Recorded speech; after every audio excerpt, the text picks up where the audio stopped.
We know that if we were to stop talking, which is not likely, and ask you to give us a list of things that you desire, we know that you could. We know that you could give us a list of things that you desire. We also know that you are wanting more practice in being a vibrational match to those things. So when you started out by talking about how this breakup, which was painful to you, set you off on a spiritual quest or a spiritual journey, we know that what you mean by that is that you want to do a more deliberate job of offering your vibration in the direction of what you want instead of in the vibration of what you've got. The thing that we want to say to all of you in a way that you can hear it, as if volume would make a difference, it doesn't, is that if you could get to this place in a week or 2 or 3 or 4 or 5 or a month or 2 or 3 or 4, 3 months, 3 months. If you could for 3 months set the subject of relationship aside, the subject of relationship with another human aside, and if you could focus only upon your mood and attitude about all other subjects, so that you could enhance the relationship that you already have with your inner being. You're such a sensitive person, and that's such a good thing. But the reason that you would describe yourself as sensitive is because you hurt yourself often with your own thoughts about things. It doesn't matter what somebody else thinks. It only matters what you think about what you think they're thinking about. You're the only one who can plunk those trains in opposition, you see. So we want to pronounce to you in a very bold and loud way, nothing's gone wrong. Nothing went wrong except you had a clarifying experience, because things are always working out for you. We wanted to jump in the opening words that you were offering and say to you, this is the best thing that has ever happened to you, because moving down that road was going against so many things that we know are in your vortex. Your inner being is not going to encourage you toward a relationship of any kind, whether it's a very fast one or a very long one, that is not in vibrational harmony with who you really are and what you really want. But you know what happens? Sometimes absence of a relationship makes you think that presence of any relationship is a good thing. And that's just not true. Did you hear what we said? Well, we'll tell you what we really mean. You think, oh, any relationship's better than no relationship. Any relationship is not better than no relationship, because in the absence of another person, you might have an opportunity to form a conscious, deliberate relationship, meaning mood and attitude and vibrational alignment with your own inner being. And when you line up, with who you really are, it is our promise to you that in that absence of resistance, the person that you are looking for is going to come into your experience with such swiftness and such clarity. And as you meet this person, there will be no question in either of your minds. You won't be playing those games. You won't be testing each other. You won't be dragging up the past. You won't be trying to get somebody to make promises that they're not ready to make. They will already have gestated, and they will already be at the point of alignment for you, you see. Do you understand how this vibrational reality works? With everything that you've been living, and it's been enough. We're not saying that you need more data to collect in order to create the perfect relationship. You've already created it, and that relationship exists in your vibrational reality. But you are nowhere near, and we don't want to be harsh, because almost everybody, we would be saying the same thing to them about so many things that they want. You're nowhere near being a vibrational match to what you want. You are so often not a vibrational match to what you want. And then what you don't want, which you are a vibrational match to, keeps coming. Do you know most people are more of a vibrational match to doubt in relationships than they are to living happily ever after? And so you get some of what you want and some of what you don't want, and some of what you want and some of what you don't want. And then you say, you need to be different, because I'm getting some of what I want and some of what I don't want. I need somebody who'll just give me what I want, but I keep getting what I want and what I don't want. So you need to be different. And we say, nobody can be different than what you're outputting.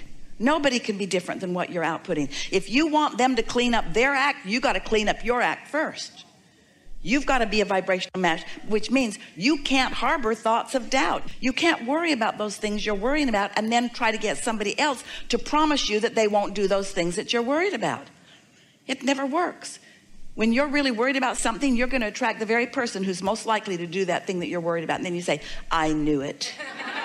I knew it. I could feel it all along. And we say, of course you could. Of course you could feel it all along, you see. So when someone moves away from you, it's not a bad thing. It's a good thing, because it means that what's going on in your vortex and what you really want isn't a vibrational match. So just accept things are always working out for me. And this is one of the best things that has ever happened to me, because it gave me clarity about this and about this and about this. And then tell your general story about relationships in a way that pleases you, and this is the hard part, but you can do it, let your conversation with yourself about what's coming and the joy that you know you're going to live when it does come, let that hold you for 3 months while you clean up your vibration, and then watch what happens. There are 2 important things that we want to say to you. Yes, what you said about not wanting to count on someone else for the way you feel. Most people are living a very conditional experience. So if something that they consider to be wonderful is happening, they feel wonderful. But if something happens that feels disappointed, like not being able to control the desire of another person, then sometimes it feels like you don't have control over the way you feel. And certainly that's natural. We're going to sort that out in just a minute. But we don't want you to jump there so quickly, because it's an important process to have experiences in order to really ascertain what it is that you do want. Because while we know you all believe that you are ready right now to make a very clear statement of desire about many, many things, you could say, we know you believe it, that I know exactly how much money I want to make. We know that you believe that. We also know that your life experience is going to continue to expand, and that right now you don't know what you're going to want forevermore. You don't know where you're going to want to live forevermore. You only know from where you stand what you think would be an improvement to where you are. You are such evolving beings. The whole nature of evolution is about being where you are, and from where you are, getting a new vantage point. So we're going to give it to you just like this. Here you are standing, sifting and sorting, and a rocket of desire shoots out of you. And the rocket of desire feels weird in the beginning because you're not used to it. But then you sort of play the games that we ask you to play, and you do the processes we ask you to process, and you manage to become a vibrational match to this desire, which felt weird just a little bit ago. And now a vibrational match to it. Now what you want comes to full fruition because you've managed to think about it. And now along with that manifestation comes a whole new set of contrasting experiences that causes you to launch another rocket of desire. This is especially true relative to relationships, especially true relative to those significant relationships. Sometimes you've lived something that has been absence of something that you really wanted, so you launched a strong rocket of desire, and that rocket of desire is disproportionate to other things that matter too. But it's extra inflamed because this relationship caused it to be inflamed. So you're asking in such a strong way, we might even say in a lopsided way, that now you're like that bus that Esther and Jerry were driving down the road, dragging something along behind. That desire is so strong that then law of attraction brings you something that satisfies that desire. So you settle into that relationship and it feels so good. But then life shows you that while that one thing is being satisfied, that there are other things that are important to you too.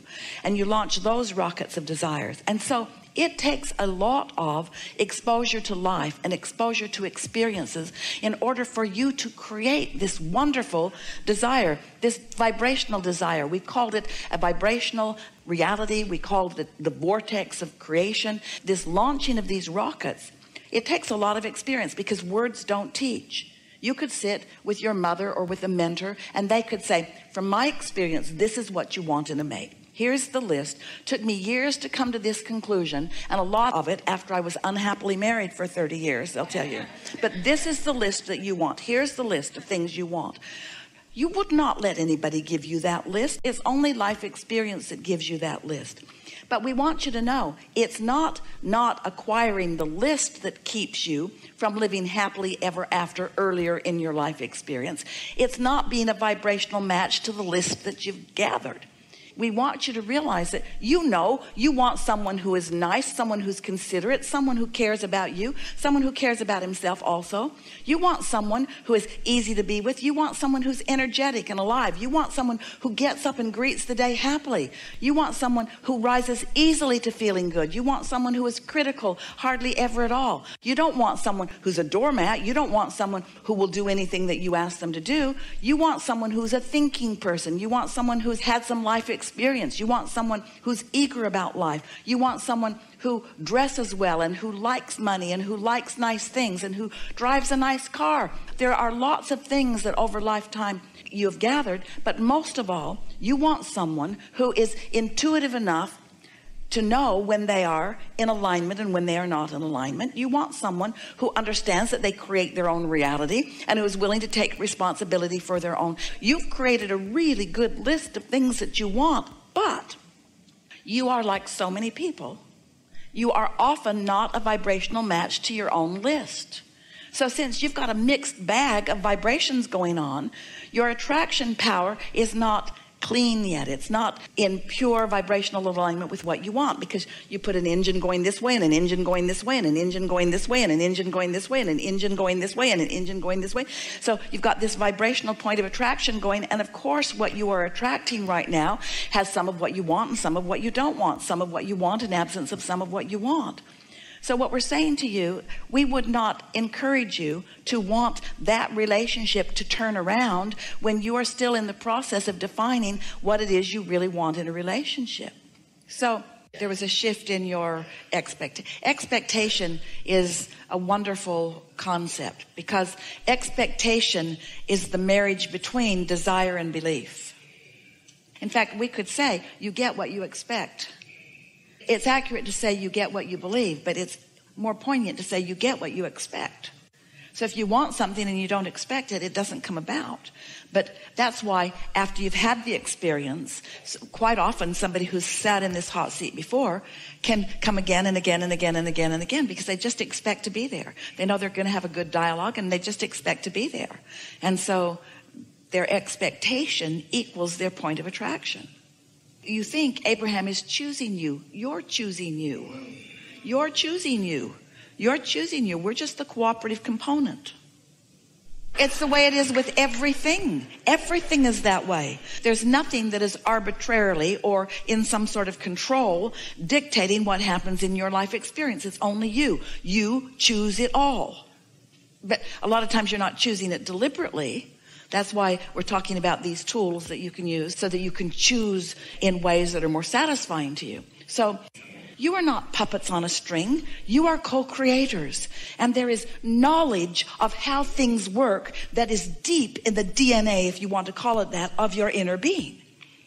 And so here you are out here, little chicks, digging things up and moving through life and coming to new desires and putting desires in the vortex that your inner being then knows about. And as you create a problem, you also create a solution which your inner being focuses upon and then gives you real-time information about how to turn that new thought, so new that it's not even a thought, it's still a vibration, that vibration to a thought and that thought to a thing. Your inner being immediately knows all of that and is feeding that to you real-time. And if you're tuned in, you get the impulse and you know what to do. You don't have to get it from a book. You don't have to go to some sort of school to learn how to satisfy your own quests in life experience, you see. Do you like that story? Yes. Do you like understanding who you really are? Do you like understanding how it works?